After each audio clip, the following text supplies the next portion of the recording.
Hi there in Canadian Profits TV land, Dave Dubeau here. My helpful assistant Tracy, Wagner behind the camera.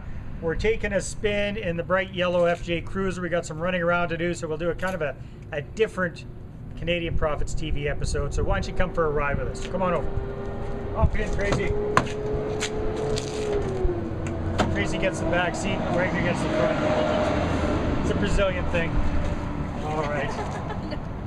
Yeah? All right, watch your feet. Here we go. All right, so here we go. Welcome to the bright yellow yet quite dirty FJ Cruiser. As we're filming this, we're just getting last minute details organized for our Rent-Own Summit here in Kamloops. Got almost 100 people coming out to learn all sorts of great things about rent-own. By the time you're watching this, the summit will be over, and I'm intending for it to be an awesome success. Anyhow, this week's episode, a little bit different. Most of these episodes this summer have been a little bit different, but I was just down in Vancouver last week. Did a little bit of the tourist thing, went down to Chinatown with Andy and I, my son, and came across a very, very interesting building, the Sam Key building. And its claim to fame is it's actually the skinniest commercial building in the world at 1.5 meters in width. So it's like 5 feet wide at the base. I mean, it's crazy skinny. Now, that in itself is kind of interesting, but the story behind it is the lesson that I want to share with you today. And that is, Sam Key was a very, very successful Chinese business person in Vancouver at the turn of the last century in the early 1900s. I think he built his original building on Pender Street in 1903. He had a successful commercial building, commercial business up and running. And then the city decided to widen Pender Street at that time. And they basically just confiscated the vast majority of the space of his commercial lot and said tough beans to him. Back in those days, you might recall, the Chinese were definitely second-class citizens in Canada. So he was not compensated anything for them basically confiscating all of this land.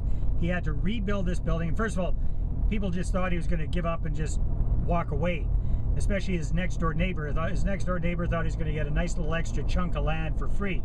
So Sam, being the astute guy he was, plus being a maverick, said, screw you. Not only did he say screw you to his neighbor who wanted to take advantage of the situation and get his lot for free, he said screw you to the city. So he hired a architecture firm, and they built the skinniest building in the world, again 1.5 meters wide on the first floor. Second floor, he had bay windows out of it. He got very, very creative. So you had this little skinny building, became a real tourist type point of attraction. It got a lot of attention for him, great publicity. Plus, he built underground. So he used the space that he used to have underground, working out into the actually under the street. So you got the skinny building, you got all this stuff underground, and he had a very successful business out of that for many years. The building's still up. It's now an insurance agency. It's a point of interest. Tourist buses were going by while we were there. But it really brought home that teaching point to me, which is there's always a way. And if you're creative, you will find a way. So this holds so true for business, and this is a good example of business and real estate. He was definitely handed a bunch of lemons. He was screwed over big time. Most people would have quit right then. He didn't. He moved forward, and he prospered greatly from doing it. So the question is, when you come up against what appears to be a roadblock, and this seems to happen all the time. I mean, we're always coming up against what seems to be roadblocks. However, if there's a strength that I have, as I say, screw it. Let's find a way to do it anyhow. Work through it, work over it, work around it. There has to be a solution.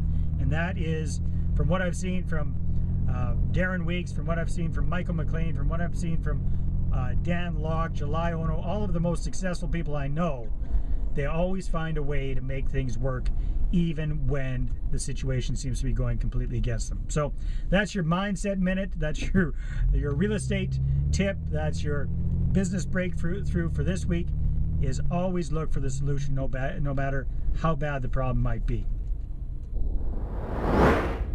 All right, I hope you enjoyed this week's episode of Canadian Profits TV. Stay tuned next week for another episode.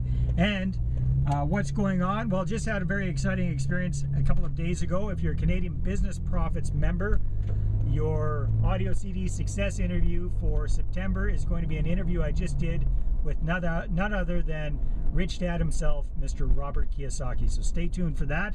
It's going to be a lot of fun. Speaking of Robert Kiyosaki, he is going to be the headliner for the Fast Track Super Conference in October in Edmonton. Check that out at fasttracksuperconference.com. Stay tuned for more updates from Canadian Profits. Take care. Bye-bye. Here we go. Cut. Red light's on, so it should be recording. Funny your face. All right, hopefully it's working. If not, we'll redo it. Take two? Take two, take three. We didn't even crash. We did great.